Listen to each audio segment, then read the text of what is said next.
documentation center of Ecological Museum of Suzhou, Guizhou, China. One of the things that the Norwegians did with their Chinese colleagues was to spend a lot of time documenting local culture and a lot of time developing and trying to document things like local dialects, local stories, local traditions.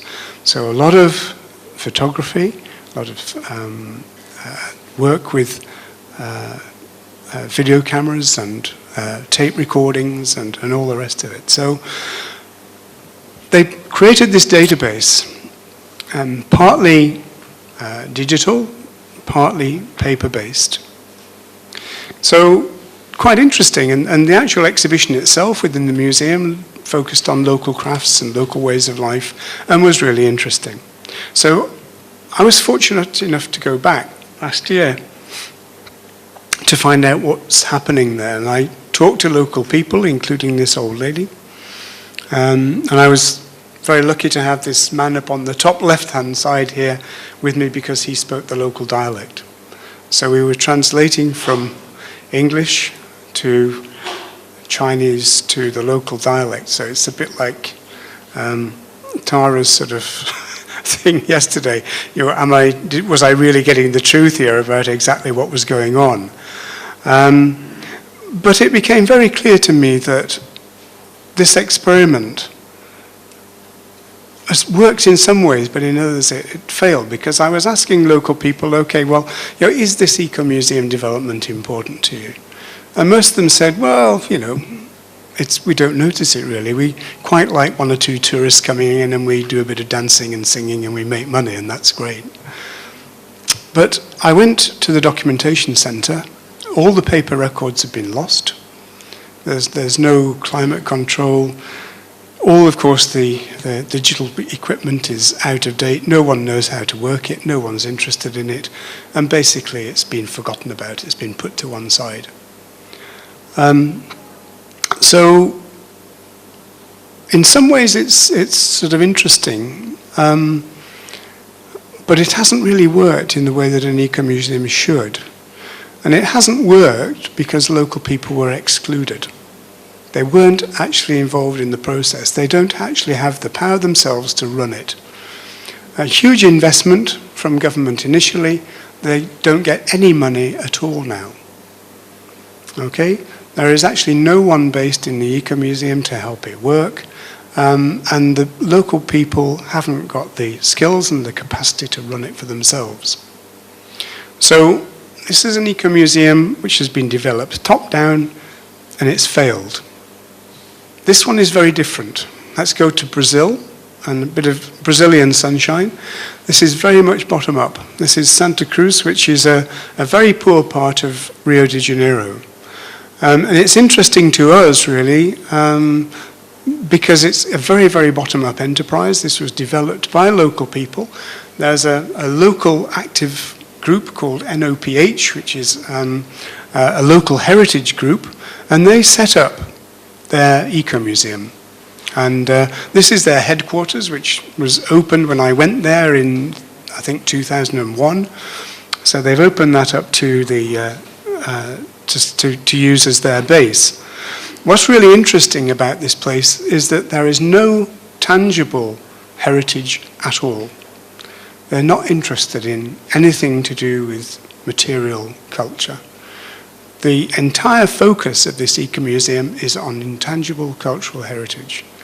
I don't know if any of you have been to Brazil, but it's all about dance and poetry and song, storytelling, music. I mean, it's just extraordinary. So the Ecomuseum really becomes a focus for all these interest groups in these intangible cultures.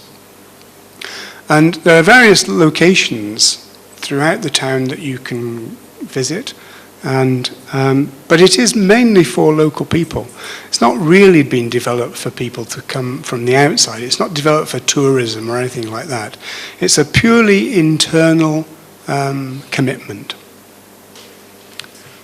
When I was there, I was fortunate enough to go to the samba school, which is absolutely brilliant. I've never heard such music, such drumming, and never seen such dancing. These women could move parts of the human body you wouldn't imagine. I mean, it was actually quite incredible.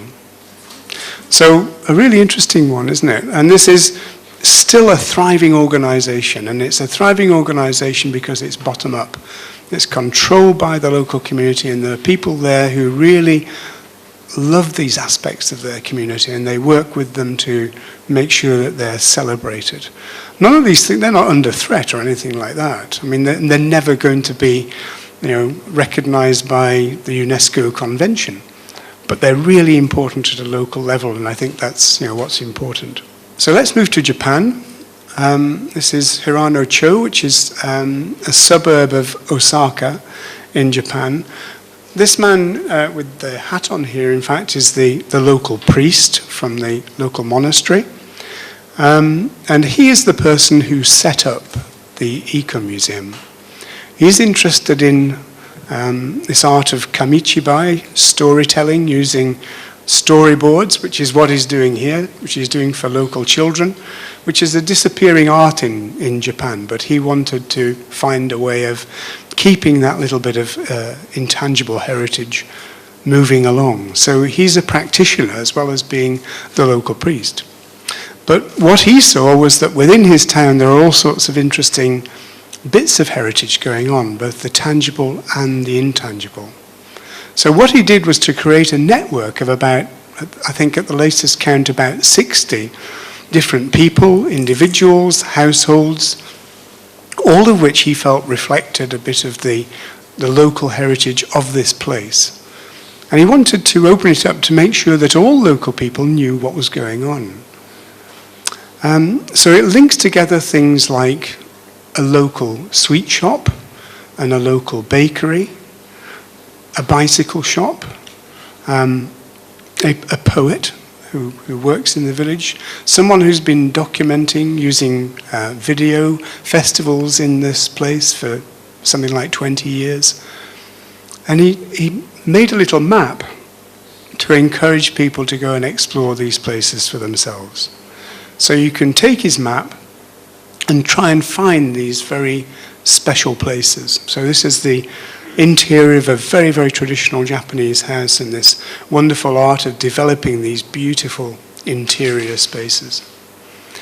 The map wasn't really very good, and I said to him, look, your map really, I find it really difficult to use. And he said, well, this is deliberate. He said, I want people to explore the place for themselves and ask directions, because that way they'll integrate and have to have some sort of relationship and dialogue with local people. So this map, this pictorial map, will get you so far, and then you've got to really work hard to find these bits of the Ecomuseum. But I thought that was a really clever idea. And this is very, very successful. Again, it's purely for local people. It's not developed for tourism or for visitors from outside. This is for local people so they can find their way around and get to know their local community and really value what's there. So fascinating.